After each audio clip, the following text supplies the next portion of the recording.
अरे तुमने आने में इतनी देर लगा दी, कब से तुम्हारी राह तक रहा था मैं।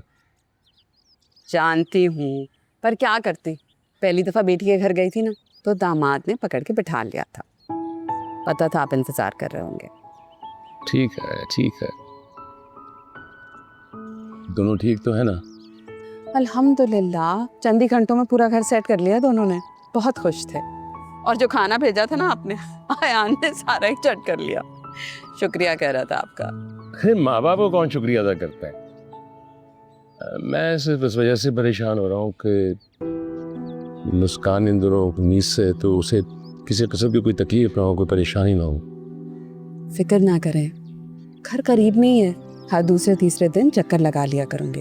वैसे शिकवा कर रही थी वो, क्या आप क्यों नहीं आए? शिकवा भला किस चीज़ का? रोजाना दिन में उससे 2 से 3 दफा फोन पे बात होती है, फिर किस चीज़ का शिकवा कर रही हूँ? आपने खाना खाया? एक काम करते हैं, तुम खाना गर्म करो, मैं चाय बनाता हूँ तुम्हारे लिए और अपने लिए। आप क्यों चाय बनाएंगे? मैं क्यों नहीं।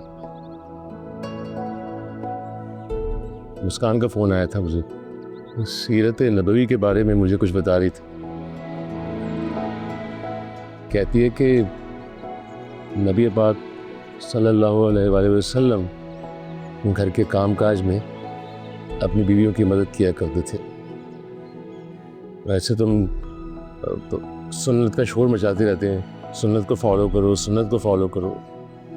तो मैंने सोचा क्यों ना अपने आप से शुरुआत करूं मैं। सुभान अल्लाह, माशा। चलिए आइए, सिखानी तो नहीं पड़ेगी। नहीं, बना लूंगा, इससे पहले ही बनाता रहूं। चलो ये तो अच्छा हो गया ना कि शॉपिंग हो गई। अब कम से कम डिलीवरी तक हमें मॉल्स के चक्कर नहीं लगाने पड़ेंगे। जी मामा, लेकिन मुझे ना एक बात की टेंशन हो रही है। ये जो मोहिनी का साया पड़ गया शॉपिंग पे, कहीं कुछ मसला ना हो जाए। कुछ नहीं होगा, बेफिक्र रहो। लेकिन आपने ही तो कहा था कि बांझ का साया पड़ना अच्छा नहीं होता। अरे वो तो ऐसे ही कह दिया था उस लड़की का दिल जलाने के लिए, वरना वो बांझ थोड़ी है। अभी तो शादी हुई है उसकी ज़ारून से।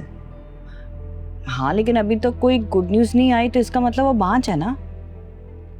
तुम्हारी भी तो गुड न्यूज़ 5 साल के बाद आई, तो मतलब ये थोड़ी कि तुम बांझ हो। मामा, आप मेरा कंपैरिजन उस मोहिनी के साथ कर रही हैं। मैं देख रही हूँ आपको कुछ ज्यादा हमदर्दी नहीं हो रही उसके साथ। अरे नहीं मेरी जान, मैं सास हूँ सास, और वो मेरी नापसंदीदा बहू है।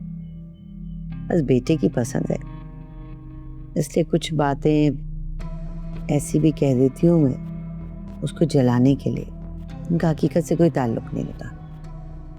ये अच्छा है, एक तरफ आप उसे घर से निकालने की तैयारी कर रही हैं और दूसरी तरफ उसी से हमदर्दी कर रही हैं। बेटा ये सास की साइकी है, तुम नहीं समझो।